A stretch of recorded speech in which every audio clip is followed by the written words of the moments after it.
तो गाइज अपने हिंदुस्तान में करप्शन एक बड़ा मुद्दा है और काफ़ी है ना सीरियस मुद्दा है और इसमें बहुत सारे डिपार्टमेंट अपने हिंदुस्तान में ये पकड़े गए। जैसे कि है ना चारा घोटाला हो गया, पॉलिटिशियंस पकड़े गए, सीबीआई भी काफ़ी घोटाले में पकड़ी गई है, काफ़ी करप्शन वाले चीज़ों में है ना सब पे शक जाता है। बट अपने पुलिस डिपार्टमेंट का ये सब चीज़ों में ज़्यादा नाम नहीं है। मैंने ये बारे में रीड भी किया था कि ऐसा क्यों है, क्योंकि वो लोग हमारे साथ तो अच्छा बिहेव करते नहीं है, हमसे पैसे लेते हैं रिश्वत के तौर पर, तो उन लोग का इतने बड़े करप्शन में तो होना ही चाहिए नाम। तो मुझे पता चला कि क्योंकि पुलिस को वो सब में आगे बढ़ने ही नहीं देते।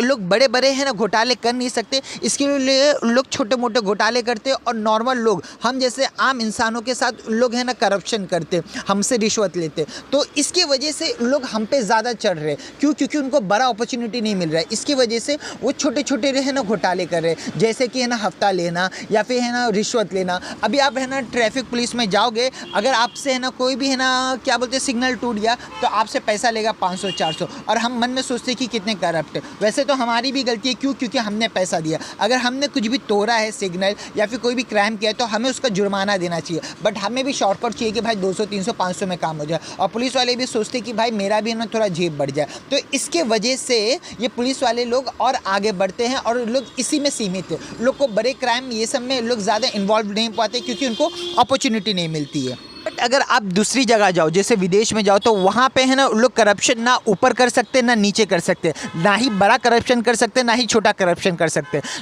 2-4% यहाँ वहाँ तो होते ही है, हर जगह 2-4% कमीने होते ही है। बट ज़्यादातर वहाँ पे करप्ट ऐसे नहीं होते। क्यों ऐसा मालूम आप लोगों को? आप यूएसए जाओ, यूके जाओ, तो वहाँ के हर पुलिस ऑफिसर के है ना यूनिफॉर्म में उन लोग के साथ कैमरा लगा रहेगा। और हमारे हिंदुस्तान में देख लो, आपको कहीं पर कैमरा दिखेगा? नहीं दिखेगा। अगर आप वीडियो बनाने जाओगे तो लोग उल्टा आपको मारेंगे। ऐसे कितने सारे वीडियोज़ आ गए कि पुलिस कोई करप्ट काम करता है तो अगर कोई आम जनता वीडियो बनाता है तो उसको मारा जाता है, उससे मोबाइल छीना जाता है। बट यूएसए, यूके, आप कहीं पे भी जाओ जो है ना डेवलप हो चुकी है कंट्री, तो उन लोग में है ना पुलिस ऑफिसर के है ना बैचों पे लगा रहता है अपना कैमरा। मैंने तो यहाँ तक कि चाइना के वीडियो देखा हूँ कि चाइना में जो ट्रेन का कर्मचारी है ना उन लोग के है ना पूरे बॉडी पे है ना कैमरा लगा रहता है, यूनिफॉर्म पे कैमरा लगा रहता है, ताकि लोग है ना एक्सेस कर सके कि ये जो कर्मचारी वो क्या कर रहा है।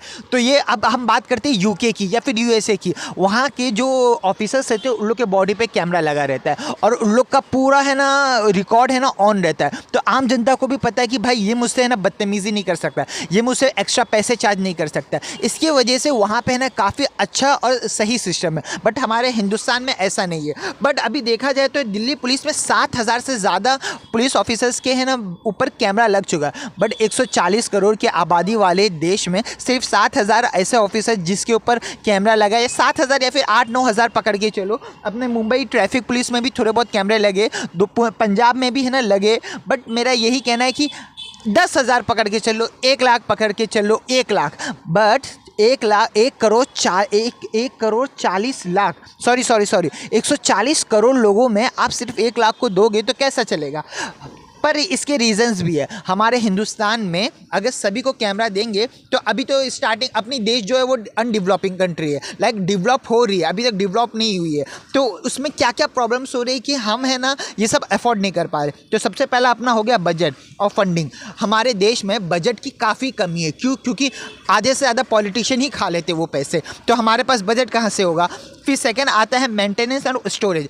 अगर कोई पुलिस वाले के, अगर सभी पुलिस वाले, इमेजिन करो सभी पुलिस वाले के बॉडी पे कैमरा लगा है, तो एक तो मेंटेनेंस उसको करना पड़ेगा। अब कुछ भी ग्लिच होगा, कुछ भी ख़राब होगा तो उन लोग को वो सही कराना पड़ेगा। और स्टोरेज प्रॉब्लम, अगर एक दिन का पूरा स्टोरेज हो गया तो वो तो जमा हो गया, अब उसको लोग को स्टोर भी करना पड़ेगा। तो उसके लिए लोग को स्पेस भी क्रिएट करना पड़ेगा, उसमें पैसे भी जाएंगे, उसको मेंटेनेंस करना पड़ेगा।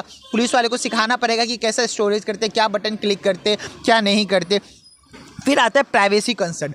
अब लोग यहाँ पे है ना जो पुलिस ऑफिसर है वो तो हर जगह जाएगा, ऑफकोर्स सी बात है। तो वहाँ पे काफ़ी सारे लोग रहेंगे जो नहीं चाहते कि हम है ना पुलिस की कैप्चर में आए। तो एक ये रीज़न भी है। सेकंड है ट्रेनिंग और सिस्टम सप्लाई। जैसे कि वहाँ पे हमें ट्रेनिंग देनी पड़ेगी। अब सभी को तो कैमरा चलाने आता नहीं है, सभी को तो है ना सिस्टम कैसा सेट करते वो सब आता नहीं है। तो ये सब है ना सबकी ट्रेनिंग देनी पड़ेगी। इवन हमारे महाराष्ट्र पुलिस में काफ़ी सारे ऐसे लोग हैं जिनको कंप्यूटर चलाने नहीं आता है, तो कैमरा तो भाई बहुत दूर की बात हो गई है।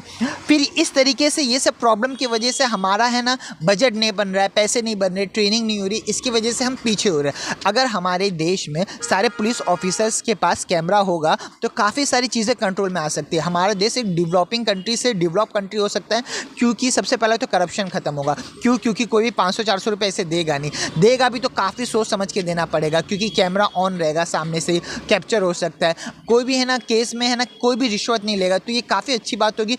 अभी अगर गवर्नमेंट इस पे है ना पैसे डाल के है ना इसको आगे बढ़ाएगी तो फिर काफ़ी ज़्यादा चांसेस है कि हमारे बहुत सारे इश्यूज ऐसे ही सॉल्व हो जाए। बहुत सारे दंगे फसाद होते हैं जहाँ पे पुलिस की गवाही समझ में नहीं आता है, डाउटेड रहता है, बट अगर है ना कैमरा ऑन रहेगा तो कोई प्रॉब्लम ही नहीं रहेगा। तो काफ़ी अच्छा सीन रहेगा अगर हमारी सरकार इस पर विचार करे तो।